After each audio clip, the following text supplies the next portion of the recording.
Unsyndicated presents Shep and Sean, featuring Matt Shepard and Sean Baligian.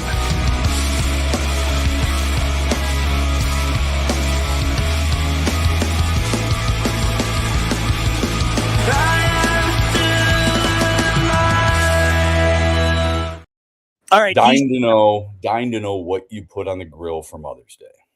You know what? It was just the kids and I. Mom is in Barcelona until next week. Okay. So Without you in the Speedo, that's surprising, but go ahead. Yeah. Well, Spanish lovers, I get that. I have to respect that. But no, you know what we did? I did some Duroc ribs, and then I took some chorizo and some smoked sausage and some shrimp, and I grilled them all together, and I made like shish kebabs with one chorizo, one shrimp, and one smoked sausage. And it was really good. It was, sometimes you just try things, and I was like, I'm going to roll with that. What'd you do? Good. Sounds great. What do you serve with that? Is that over a bed of rice? Is that over potatoes? What is that? Over a bed of nothing. Over a bed of sodium and sausage and chorizo and shrimp, Yeah, who needs the sides? I'm with you on that. No sides. What'd you guys do? Well, my sons and I played golf, and then they went to the market and they grabbed some salmon, some steaks, and some lobster. And then we grilled at our house. And we made sliced up some sweet potato fries, which I'm not a fan of, but they are. My wife is, so that's all that matters. And made a few other things. I just had the steak and the lobster. That's all I had. Yeah. That's what we did. I don't think I told you, for Easter, I got like 3 giant ribeyes, and then I got 5 tenderloins, and then I got tenderloin pieces, and I put it out on Easter, and it was like, okay, yeah. It worked. What's your favorite steak? Give me the favorite meat of steak, because I like this. Mine is the ribeye. I like ribeyes.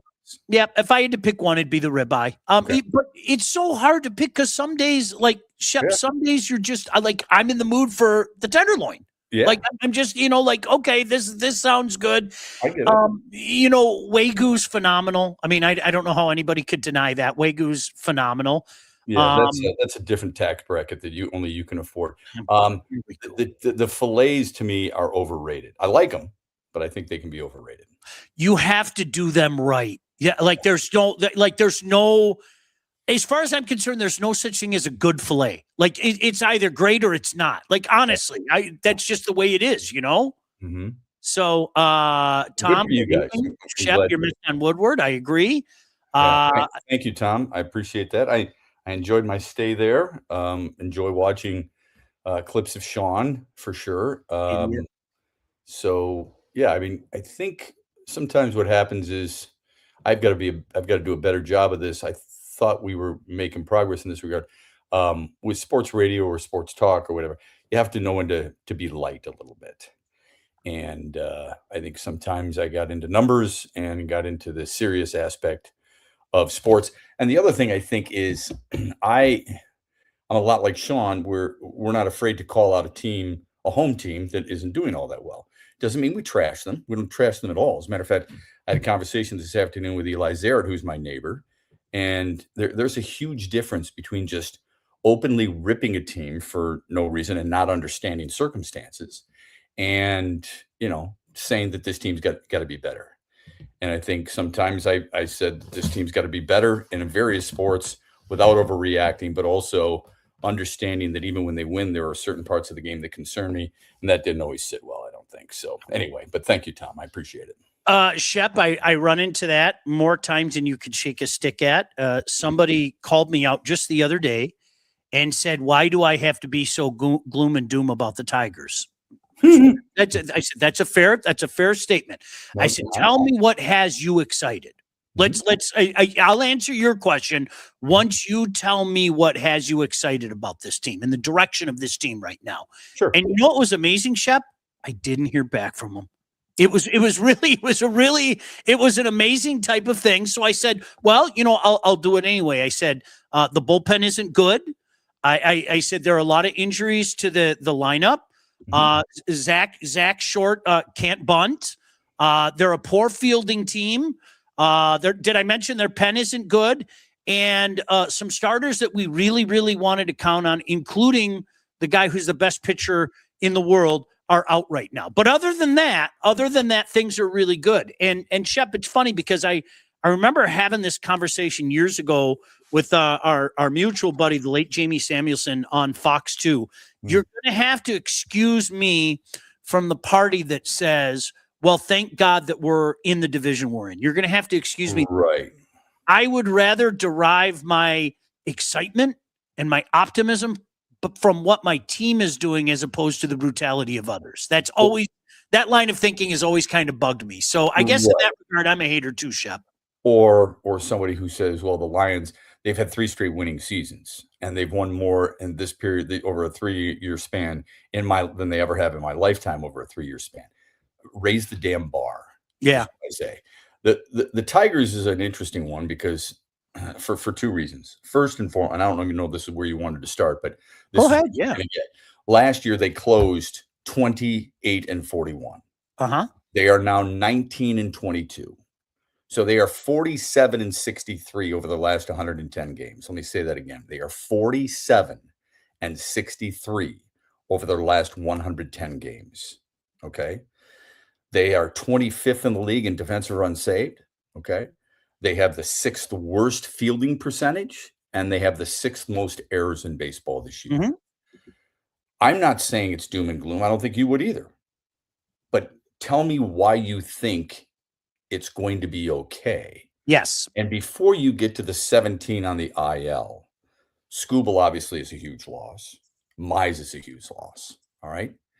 Kerry Carpenter was not playing well. Okay. I don't have every single guy on my list of players who are on the IL right now, but I can come up with a pretty good understanding of, who is on the IL. And you guys already know about this. Okay.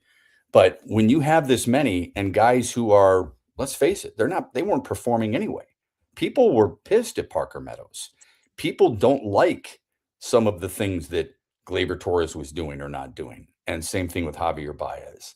I had somebody say to me today, this team's been beat up and you can't compare them to last year because last year they didn't have Kevin McGonigal. I'm like, okay, Kevin McGonigal's been their second best hitter to Riley Green, who's got a 21-game on-base streak. McGonigal's in a bit of a slump. That's okay. It happens. Dylan Dingler's in a slump. That's okay. It happens. We expect this, right? Who's new to this lineup compared to last year? Tell me. Besides Kevin McGonigal. There isn't anybody. Who's new in the pitching staff? Verlander. He's thrown 1 game. Okay. Kenley Jansen. You're not happy with him. A full year of Kyle Finnegan, who's got an ERA of 4.6. Okay. I that to me is excuse making.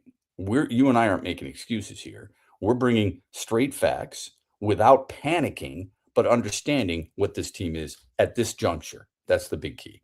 Yep. And Shep, the one thing that I keep saying, because, and I'm going to say this sarcastically, I have no choice, okay? Because still people don't understand this. I heard it during the Randy Smith era. I heard it during the Dave Dombrowski era. I heard it in the Al Avila era. Surely all the can't miss prospects will hit for Scott Harris, okay? Surely all of them will hit, okay? In the meantime, what do we have to judge Scott Harris by? What have been some of the, in particular, in-season pickups and everything? I think he's literally botched 3 straight trade deadlines. And last year, I don't think there's a shadow of a doubt behind it. I will say this until my dying breath. He made that team worse. When you go pick up the Sheriff and Chaz Morton, okay, and they play as they did, you legitimately made the team worse. So those are the types of things. Okay, we can play the game. Wait till you see all these prospects. And by the way, nobody's told me who that next big arm in the system is. Nobody has.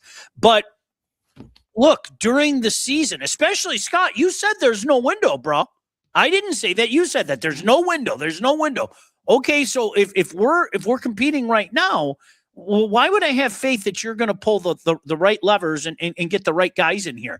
That's something to be determined. There's absolutely no doubt about that. I agree. And when people talk about that IL, they bring up Reese Olson. We knew he was going to be hurt before the season began. They bring up Jackson Jobe. We knew he was going to be hurt before the season. They bring up Troy Melton. We knew he was going to be hurt. So those are all non-factors. Okay. When they started out winning 2 out of 3 in San Diego, which leads the West right now, everybody was all gaga over it. Okay. So you just got to slow the roll. I do agree with Mark, and Mark says Valdez will be a winner. I think that was a really good pickup. So do I. Does that overshadow Kenta Maeda and Chris Paddock and all these others? No, it does not. Okay. They have not done what they were supposed to do. The big question now will remain, do they trade Skubal, or should he have? Because it's not going to be happening. Now, I doubt it would be able to be possible now, but should he have done that? Remember, I was on an island 2 years ago. Actually, it was 3 years ago. I was in the dugout, and a bunch of writers and I were around, and they said, what do you do about Skubal? I said, I'd trade him. And they're like, you're crazy. Well, I would have been crazy in the short term, depending on what you get for him, because he's the best pitcher on the planet. Knowing that you're not going to be able to afford him, maybe it changes things with his injury, Sean. But thinking at the time that knowing that you weren't going to be able to afford him was my whole logic behind it. So this might be a difference. You know what I mean? Fair enough. They're terrible, Shawnee B. McGonigal will need time to adjust. I want to get more on that in a second, Johnny. Jensen mentioned him. Yeah. It's been a poor brand of baseball in a trash division. Guys, what's more annoying? Harris not getting a right-handed bat at deadline, or Holmes not getting D-end opposite Hutch? That's a great question. He does not put the premium on it. He just doesn't. I mean, it's Shep, to be honest with you, for him to reach up and grab one where he did is certainly more of a premium than he has put on it. But the right-handed bat is incredibly frustrating. Yeah, I do. I wouldn't say he puts a premium on it either, but it's not like he hasn't addressed it. He hasn't addressed it the way you and I wanted him to, but he's addressed it. I mean, Marcus Davenport 2 years ago, that was a signing. I didn't necessarily like it. The draft pick, 6th round last year. Hassanin, I didn't like it. I would have wished it was been earlier, but I understand why people get frustrated with it. Is that worse than a right-handed stick? Here's what I would ask people about the right-handed stick. If you recall, you and I had this conversation before spring training. There were 3 right-handed bats we were looking at. Pete Alonso, awful start for Baltimore. Bo Bichette, awful start, right, for the Mets. And Alex Bregman, start for the Cubs. Any of those guys worth their contract right now? Early sample size, probably unfair. Are any of them worth their contract? The answer to that is no. 100%. And you know what? It's completely fair to bring that up. I mean, right now, that's exactly it. So you know what? Johnny brought up McGonigal. The one thing that we have to say, okay, in professional sports, especially when you get some of these young phenoms that come in, and I'm watching this in hockey right now, Shep. Okay. Look, this is an incredibly difficult game to begin with, okay? So you have a Dylan Dingler who's still, relatively young by major league standards. You have McGonigal who is young, okay? And the reason I'm going to bring this up, and Shep, you can go, here he goes again. Ivan Demidov is an incredible talent. He is an incredible talent who has a bright future. He is 20 years old, and he hasn't played a season this long, and the postseason in the Stanley Cup playoffs is completely different from the regular season, okay? It would be one thing if I didn't see flashes. He just hasn't been able to put the puck in the net, okay? And he just missed last night. I'm beautiful shot, just whistled it high. I think sometimes people forget, especially when you're young. Shep, you're going to have these highs, and then it's going to come down. And you just got to accept that. I mean, unless you are a transcendental power, and we don't see too many of them. Look, young guys are going to go through bumps in the road like that, and you're going to see ups and downs, and you have to ride it out. There's no other way to say it. Amen. Right on. John says Shep Alonso hasn't started that bad, man. John, he's batting .214, brother, and he's got career lows in on base, slug, and OPS. I don't know what you consider bad. Okay, so he's got 8 homers. That's fine, I guess. If that's the only reason you got him for, don't tell me he hasn't started badly, because he has. He's actually gotten somewhat hot lately to get to 214. So I'm not sure what Pete Alonso you've been watching, but Pete Alonso is off to you ask people there in Baltimore. He's betting 214, John. All right. Last year he betted 270. So I don't know what you're looking at. I don't know if you've been following him or not. He says, I wanted Suarez, would have been very cheap. Suarez for 10 mil. Suarez, who, if you were pissed, and I'm not saying John is, but if you were pissed off about Riley Green strikeouts a year ago, how pissed off would you be for Eugenio Suarez's strikeouts this year? Not to mention the fact, and I'm not saying that, he's god awful, but how many other third basemen would you have wanted besides Eugenio Suarez? A ton. He defensively is an absolute bust. And yes, we were all pissed off that Riley Green struck out 202 times or whatever it was, Sean. Eugenio Suarez struck out almost 200 times too. The difference is, he hit 49 bombs. So I get it, but I think this team, a big part of this team, of what is so bad about it, John, is that I haven't liked this team's defense in forever. And the defense is awful. He would make them even worse. And that's hard to believe, but it's true.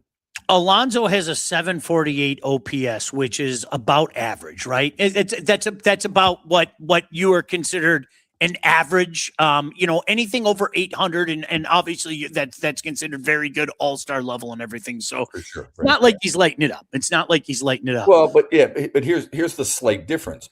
When you're getting paid $21 million this year, and I think you're getting $33.5 million each of the next 4 years, there is a big difference. Now, we may not always like the fact that money is associated with things, but at some point it does change the conversation. When Brock Purdy signed the big deal for San Francisco, it was no longer cute that he was Mr. Irrelevant. It's great that he got all his linemen, tundras for Christmas. But when he signed that big deal, expectations change. That's what happens. Yep. Okay. That's what happens in sports. It's not unique. So Pete Alonso, okay, about average in that category, below average in many of the others, and career lows in all three of those big important statistics, because you don't want to, focus too much on average. When you're making $33.5 million next year and $21 million this year, and you've got that long-term deal, people right now are going, are we going to have to put up with this for another 4 years? Yeah, it's a big deal. I love that Paul brought this up, because Paul, I think this kind of supports my argument, whether you want to admit it or not. Martone had a heck of a playoff for a young guy who was playing college hockey in March. He had a heck of an end of the regular season. He had, and I just looked it up to double check myself. Okay. 9 games played. He finished with 10 points, 5 points in 10 playoff games, including 2 assists against Carolina. Mm-hmm. You can't expect that stuff to continue from young players. You just can't. No, but he's a big power forward. I like him a lot. So do I. But as a young guy that just comes, I mean, if you're a Flyer fan, you're probably thinking, holy crap, look at this. This guy's going over a point a game. Yeah. You can't expect that, especially as the ice and the space crunches the way it does in playoff time. It's absurd to expect those types of things to keep happening. Well, plus against that Carolina team. Sean, that team's 8-0. Yep. Okay, as you know, they gave up 5 goals in the first series. They gave up 5 goals in the second series. So 5 goals to Ottawa, 5 goals to the Flyers. I saw an amazing statistic, Sean, that will blow people's minds. I think the Carolina Hurricanes have 97 playoff wins in their franchise's history. Rod Brindamore has been part of 95 of them as either a player or a coach. Isn't that incredible? Sean, he's an underrated coach, is he not? You know as well as I do, you're judged by the Cubs. Yeah. Right, wrong, or indifferent. That's sure. That's it is. You're you know what's interesting about that, Shep? And as you know, I have some friends down in Carolina. I was fortunate enough to call some of their games. I'm really intrigued to see how this plays out moving forward, because right, wrong, or indifferent, they played the 7 seed and they played the 8 seed. And people are going to chirp at them for that. That's just the way it is. Mhm. And then you compare that to, oh, I don't know, just throwing a team off the top of my head. The Habs, who had to play the second seed and the third seed in the first couple of rounds in the playoff. Let's see if that is, a factor. And the rest versus Russ thing, because they're going to have a lot of time off as well, Shep. I mean, that series is done. Yeah, that Could be is 12 games. I mean, that's the crazy thing, you know? okay. So bear with me then. Do you believe the playoffs are different than the regular season? 1,000%. Then why does seeding matter? You know why I think it matters? I'll tell you why I think it matters. That when you have a scenario, for example, the Minnesota Wild, Mhm. all right, the Minnesota Wild had to start against the Dallas Stars, who in turn, who are the second best team, and then they have to face Colorado. the best team in the second round. I don't think that that's necessarily fair. I don't. Then why are we having standings during the course of the season? Oh, I don't disagree with you that they should reseed. I'm not disagreeing with that. What I'm saying is, if we're going to bring up I think that should the Habs had to play the 2 seed and the 3 seed, Mhm. and they're better prepared, and it's logical to think that they are. But I always hear people, whether it be the NBA or the NHL, that the postseason doesn't matter. In other words, when I talk to people in New York, it doesn't matter what the Pistons did against the Knicks during the regular season because the postseason is completely different. Okay. I don't think it does. I really don't. Okay, then that's fine. Then I'm not sure why it matters how the seeding is en route to a Stanley Cup. Now, if you told me styles, that they're able to play 2 different styles that would prepare them better for Carolina, that might convince me. The seeding to me doesn't really matter. I think then I repeat, why even keep standings then? Why it's really weird to me. One should play 8, 2 should play 7, 3 should play 6, 4 should play 5. Yeah, I just don't think it's that difficult, you know? I don't disagree with you at all. Yeah. 100%. And by the way, for the record, the Habs have had their way with Carolina. They're 3-0 against Carolina. And But you just got done telling me the regular season doesn't matter. that's what I'm saying. I don't think it means a damn hill of beans. Yeah. It means nothing. That to me, that doesn't dictate whether or not, well, the Habs have had their number. So surely, just the same as I would say the Pistons have had the Knicks number. I don't think that means a hill of beans. I really don't. If the Pistons get past Cleveland, of course. Right. Jalen Brunson is playing at a level right now, and his game is conducive to drawing some calls late and everything. And that's the type of guy I don't want to face a guy like Jalen Brunson come playoff time. I don't think it doesn't matter. But with that being said, yeah, you know what? The Knicks should have a harder slate. The Pistons earned a better slate by virtue of finishing first overall. So yeah, the Knicks should have a better slate. Yeah, I'm with you on that. I think it's a bad. I could be way wrong if and when this takes place.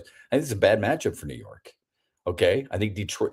Look, New York made 25 triples the other day and blowing out the Sixers and Philly to wrap things up. Good for them. Can they do that against a physical, defensive-minded Detroit team? Although Detroit doesn't guard the 3 all that well, that would be very interesting. It's not like I think either team is going to sweep their way into the NBA Finals. But that matchup, because you and I talk about that all the time. I mean, you said that a year ago with Florida. Mhm. Florida's in the Stanley Cup Finals. You're like, they play heavy on the puck. They're hard to play against. You started talking about all these different things on why it is difficult to match up with them. And I think it's not that Detroit is the equivalent to Florida as a 2-time Stanley Cup champion, but you understand, right? It's a tough matchup for some. Matchups are interesting because Shep, I'll use Montreal Buffalo. I thought Buffalo was going to win the East. I picked Buffalo. But if the first 3 games are any indicator, okay, I'm watching that big bad defense by the Buffalo Sabres get run into the ground. Mm-hmm. The Habs speed is having a field day in their zone. So that would beg this question from Paul: can Carolina handle the speed of the Habs or the Sabres? That's my big question. I'll be honest with you. I like the Habs' chances better against Carolina than I do Buffalo. I do. And my mind is being blown right now because I don't know how much of that series you've seen. I've seen it. Yeah. Shep, they're pounding them right now. Oh, they're the better team. Yeah. Yeah. It's really weird. And if not for the the better team, they might have been the better team in the loss too.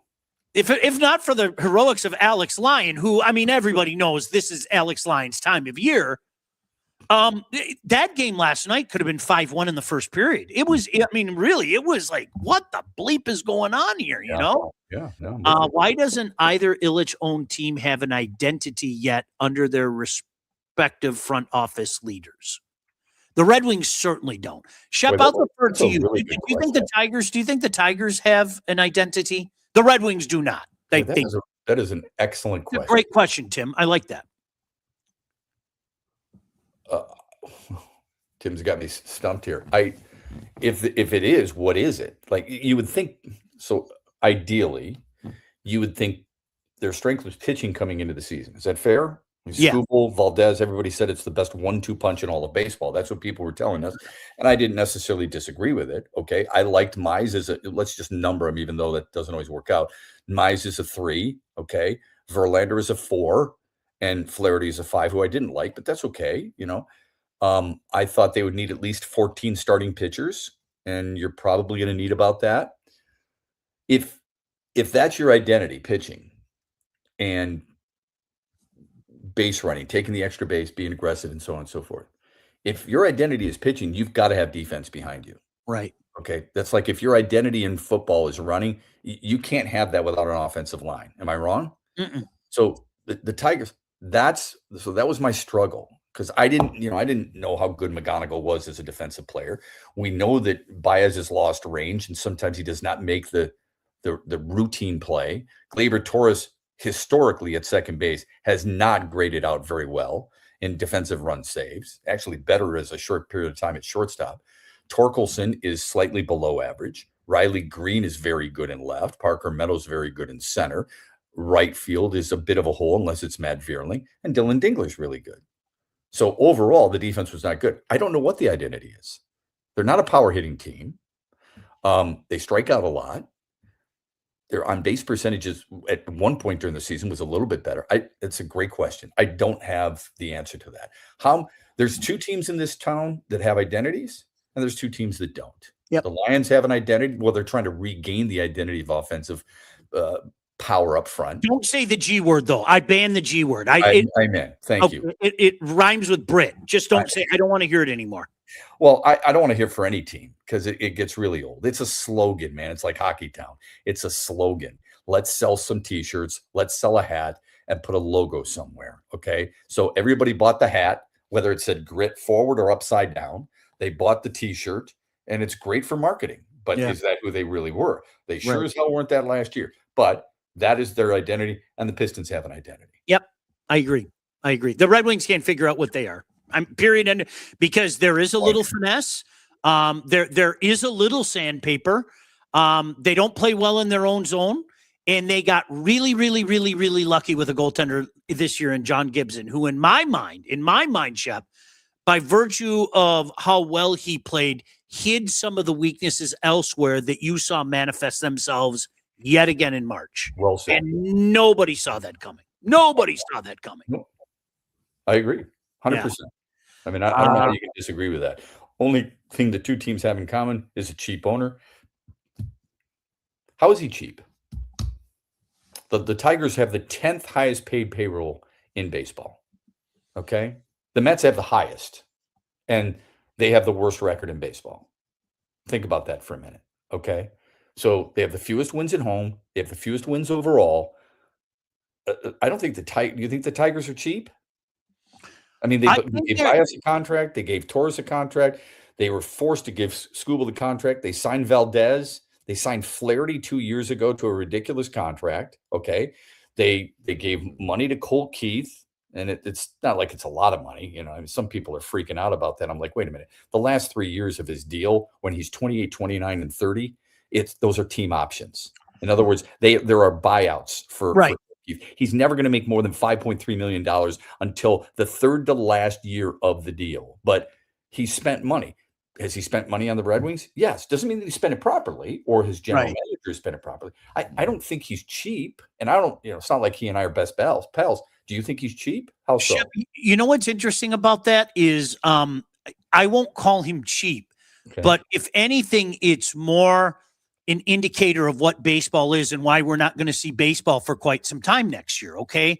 Like, yes, he's 10th. Okay. But that span from 10 to there is what, $200 million. You know, I don't think we can ever expect him to go, all right, we're getting in an arms race. Something like that's never going to happen. And that's what makes me think, okay, are we really legitimately going to be a contender? You know, it's one thing, get in, win a playoff series. Hey, golly gee, we did great in the divisional series and everything. The way baseball is right now, Shep, I find it very, very hard to believe that a team like the Tigers or all the success the Brewers have had, right? I find it very hard to believe that they're legitimately going to be a contender. I would love to be wrong, obviously, but I think that's more a byproduct of just the disastrous state that baseball's in right now. Shep, you probably heard, you know, in the circles that you were running in, you probably heard about this doomsday 2-3 years ago, that this is something that they've got to get this under control. When one team is spending $430 million, and here the Tigers say, hey, we're in 10th place, but you're still $200 million behind. There's something wrong with the economics of baseball. Well, I agree with that, but I've never been the guy who believes spending money means you're going to win. No. I believe that it's how you spend your money. I mean, the Mets had the highest payroll last year, didn't make the playoffs.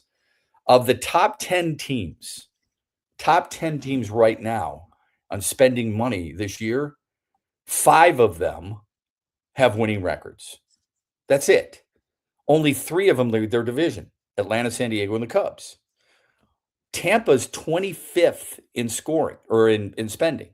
They lead the AL East. You have teams, Cleveland leads the division, and it's not a very good division. We know that, but they're 26th in spending. Detroit has more on their IL than Cleveland spends in a year. Yep. Detroit has more on the IL spending than the White Sox or the Twins. You know, so what? I mean, here's what I ask people. And again, I'm not trying to defend Chris Ilitch. How much is enough? How much should Detroit, if you own the Tigers, knowing that you probably have to get $2 million through the gates to break even or close to it? You'd need a playoff spot too. How much should you spend? What is it you expect your owner to spend? For me, it was between 160 and 170. 160 million, 170 million. That would put you about middle of the pack. Mm-hmm. Do I care that certain teams, I mean, the Phillies spend a lot of money. How are they doing? Toronto spends a crap load. Nobody spent more in the offseason than in Toronto. How are they doing right now? Texas spends more money. San Francisco spends more money. Where are those wins? Are those owners cheap? No, they spend a lot of money, but that doesn't mean they're smart. San Francisco wants to unload. Look at all the guys they want to unload right now. Yeah. Willie Adames, who everybody in Detroit wanted, right? Matt Chapman, who everybody in Detroit wanted. Let's go get these 6 sexy name and stuff like that. Right. They're not good anymore. They're at the tail end of their career, and you're giving them a load of money. Rafael Devers is another guy they want to unload. They want to get rid of all their big contracts, but they're not cheap. I always used to have this argument with a guy that we know by the name of Tom Mazaway. I believe you're familiar with his work. And he would say it doesn't guarantee the Yankees anything. And I would say you're absolutely right. Mm-hmm. It gives them a better opportunity than other teams, though. Without question. And I don't like just because you do that doesn't mean you have to spend more than everybody else. Right. You can get a good player who's going to help your team and fit in well, similar to that of Malik Beasley a year ago with the Pistons. Okay, how many thought he was going to be key? So I think therein lies, part of it. So I agree. And John says, I think he's cheap because I don't think he's given the green light on making a big deal at a deadline. Name the last trade deadline big deal either team has made. Well, I mean, Detroit just gave up a first-round pick for Justin Falk. Okay. What constitutes a big deal? And that's number one. And number two, why do we think the owner is not green lighting it? How are we not sure that the general manager, who has come out publicly for the Tigers and said, I don't want to lose my young prospects, and the other general manager has said, I want to protect my young prospects? Why do we think it's the owner? It could be. I'm not saying you're wrong, but why do we assume it's the owner and not the general manager? I'll say it again. I think Scott Harris gets a bit of a free pass in this town. Just one man's opinion. I do. I think that Scott Harris gets a bit of a free pass in this town. Because he's got an owner who people feel is cheap, and he has shown in the past, Sean, that he hasn't spent the money like his father. Let's face it. Here's what Chris Ilitch is up against. He's up against a dad. Okay, that's first and foremost. That's hard to follow in his footsteps. That would be like Jack trying to be a talk show host with the last name Belichick. It's just hard to follow. So that's number one. And number two, it took him a while to spend. Yeah, he didn't people forget that. People forget that. He did not spend it big early. He finally puts Baez on the bankroll, and that's when people are like, "Oh, he finally spent. Now what else?" And number three would be this: the Tarek Skubal saga. Yeah. Why are you disrespecting him, quote unquote, because that word is oftentimes overused? Disrespect me for $20 million all you like. Why are you disrespecting him offering $19 million when Jack Flaherty makes 25? Why are you disrespecting? Well, how can there be that big of a gap? So I think those are the three things where people look at it from a Tiger standpoint, Sean. Do you know what I think people forget about as well, Shep? You and I are old enough to remember Mr. Ilitch, the late Mike Ilitch, felt burned. And for a long, do you remember the Mike Moore contract? He threw that mad Mike Moore contract out there, right? Yep. And then he kind of went like this for a while. And he said, Randy Smith, go get me, bring me your tired, your poor, your prospects that are yearning to be superstars and all that stuff. And then there was a period of time that passed, 6 years. And then he threw all that mad money at Juan Gone. And he said, no, thank you. Right. And then we had to wait another 4 years before he threw mad money out there at Pudge Rodriguez. Right. People forget it wasn't like he was doing that with the Tigers. Now the Red Wings, and there's a little bit of a misnomer that the Red Wings spent more than everybody every year. That didn't happen. Fact check yourself. It was the Rangers. But there were some years that they went way over the top and everything. But I think people forget when you're talking about the Tigers, he was very hesitant to do that, Shep, until about 20 years ago. And then he started to do it. You know what I mean? Yeah. I would also remind people this. When they signed Pudge Rodriguez, a lot of that was backloaded. Yes. The first year in Detroit, he made $7 million. And I'm not, please, I mean, understand. To me, that's a lot of money, but baseball wise, anyway, he made $7 million. The next year he made $8 million. And then he reached double digits. I think it went like 10, 12, 15, something like that. Yeah. The first 2 years, I mean, it's not like he was going crazy. And I know he was in his early 30s when he did it, but he had just made $10 million in Florida. So I don't want to say he took a discount, but Detroit got it for a decent price, I think, for a Hall of Fame catcher. Yeah. Well, and that was, if you remember, I mean, after his performance in the World Series, where, I mean, the man was clearly playing for a contract, he understood he had to go over the top. I mean, Mr. Ilitch totally understood that. For the Tigers to have any chance at getting Pudge Rodriguez, because, I mean, the market was plentiful, he had to go over the top and come up with a kind of creative contract like that, and he really did. Yeah, so kudos to them for doing that. And Paul's right. I mean, Wings in 2002, Babcock leads him, right? All that other stuff. Or no, that wasn't Scotty's. That was Scotty's last year. Yeah, Babcock was 2008. Spent a lot of money, had to go to the Cup final just to break even. Mr. I wanted to win and spent the money to do so. Absolutely, Paul. And that's why I say that's one of the strikes against Chris Ilitch. He had to have known that, right? I mean, we can talk. Here's the thing when, like, I'll talk to people with the Tigers and they'll go, yeah, but remember, he spent all that money behind home plate, on those seats, all right, to redo that. He spent all the money on a new plane for his players to treat him right. Like, well, those are good points, especially when you do that for your players. You want to be a class organization. You don't want to stay in Motel 6s, right? You want to stay in the best hotels. It's a major league contract, so I'm just kidding there. But, I mean, the plane is a big deal. Behind home plate, you recoup that revenue. 100%. I tell people. So you're charging people an arm and a leg, and you're charging even more for those terrible pizzas. Don't tell me that they're not recouping that stuff. Shep, I always laugh, and we'll wrap this up. I'm sure you know this, but Paul, you bring up such a good point. I remember talking to people when the NHL had its lockout year. And I remember people mistakenly saying things like, well, why do you go to markets where hockey isn't popular? And I said, well, should they stay in markets like Detroit? Yeah, they should stay in markets like Detroit. And I said to people, you understand, like when they lost to the Calgary Flames in the '04 playoff, you understand they lost money, right? Like you get that, right? Like that, they lost money. Mhm. They spent all that money. They had to get to a certain point in the playoff Mhm. to make some money. And it reminds me of what a certain owner, and I bet if you think real hard, you can figure out which one told me. He said, I don't mind losing money. I don't want to bleed money. And Correct. that was the problem the league had at the time. Absolutely. These guys are so absolute. Oh, golly gee, I lost $2 million. What am I going to do? But when you're losing 18, 19, Yeah. $1 million, It's okay, a different ball game. Yeah. it's not so fun anymore. I agree. I mean, and you're not trying to be, Brad Pitt and Moneyball as a general manager going in there and smacking things. That's what losing sounds like. But seriously, that's a tough pill to swallow when you invest that much. I've always found it. I pitched this idea probably every year for about 6-7 years, and then I just stopped doing it to TV. And I said, what we really need to do is tell people how much it costs to run a franchise. Mm-hmm. Besides, because everybody looks at the player contracts, but when you walk into a clubhouse, there's a chef, more than one, okay, with all that food, and every refrigerator is stocked with juice and vitamin water and beers and all that other stuff, right? And on top of that, what's it cost to fuel a plane to fly from Boston to LA for a road trip? What's it cost for all those hotel rooms? How much does it cost for buses?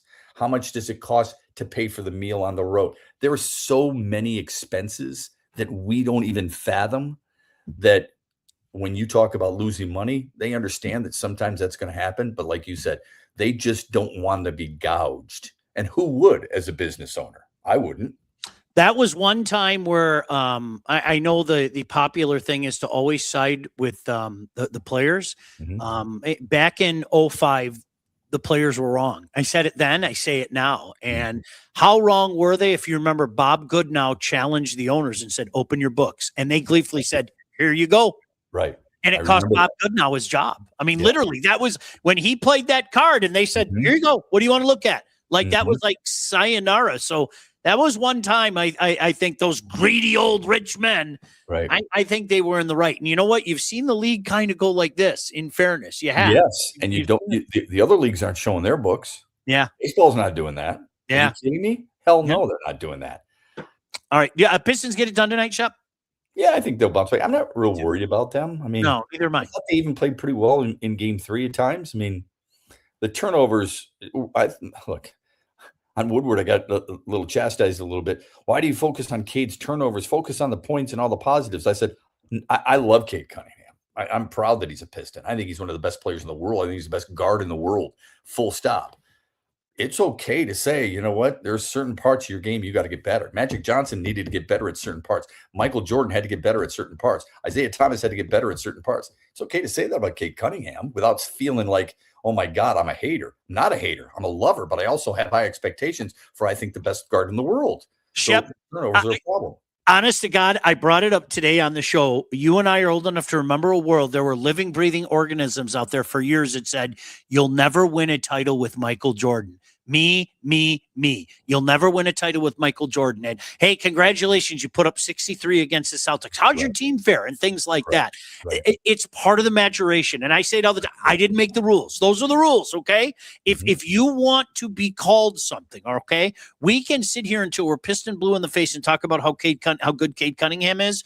You are ultimately judged by what you do in the playoffs. That's the way it is. Yep. I didn't make the rules. Shep didn't make the rules. So if you're going to see that thing go viral with him 3 straight times down the court, turning the ball over, I don't know what to tell you. Those are the rules. You know it darn well. Those are the rules. And so, yes, if you want to be called something, this is the time that you, like he did in game 2. You know, when 6 minutes left, Shep, when he came out there, he hit that 3, he hit that other one, 13 points became 25 points for him like that. That's when you're like, okay, that's when people have to stand up and take notice. In a critical fourth quarter in game 2, he took the game over.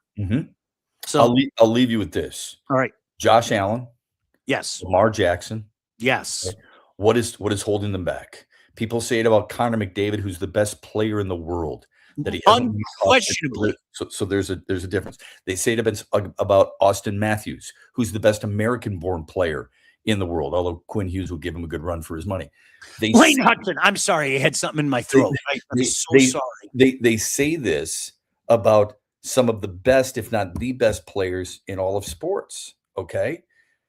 Sean, they said it about Clayton Kershaw forever. Totally remember. Yep. And he's a Hall of Fame player. So if we're going to sit there and say it about some of those great players, and they were all great, hell, how many times have you read a list where it's like, name me the best player in any sport who hasn't won? A la Patrick Ewing, Charles Barkley, whomever, right? Yeah. Okay. Mike Gartner, whomever. Okay. If they can say that about them, then you can say it about Cade Cunningham. It doesn't mean that you don't like him, and it doesn't mean that he's not a great player, because he is. But there is a certain standard that so many players have to live up to. Hell, Peyton Manning, he finally got that proverbial monkey off his back. And so did Steve Young and numerous other. There are guys who have accomplished a hell of a lot more in their careers before Cade Cunningham who've had to deal with this stuff. So he's not alone. I hated the guy, and I know Gordy's a Bruins fan. I would hate him to this very day, but Ray Bourque was phenomenal. Phenomenal. And you know what? If he never won a Stanley Cup, I'd still say the word he was phenomenal. He had to get it. That's just the way it is. I didn't make the rules. All right, Shep, God bless you. Make sure you enjoy tonight. We'll talk to you soon. Thank you guys as well. Okay, we'll talk hockey at some point this week. See you. Bye. See you. Bye. Bye-bye. Hold on. There. Shep and Sean, featuring Matt Shepard and Sean Baligian. Executive produced by Sean Baligian and Todd Losey. Theme song, incidental music, and related sound effects are from Still Alive by Anti-Ghost.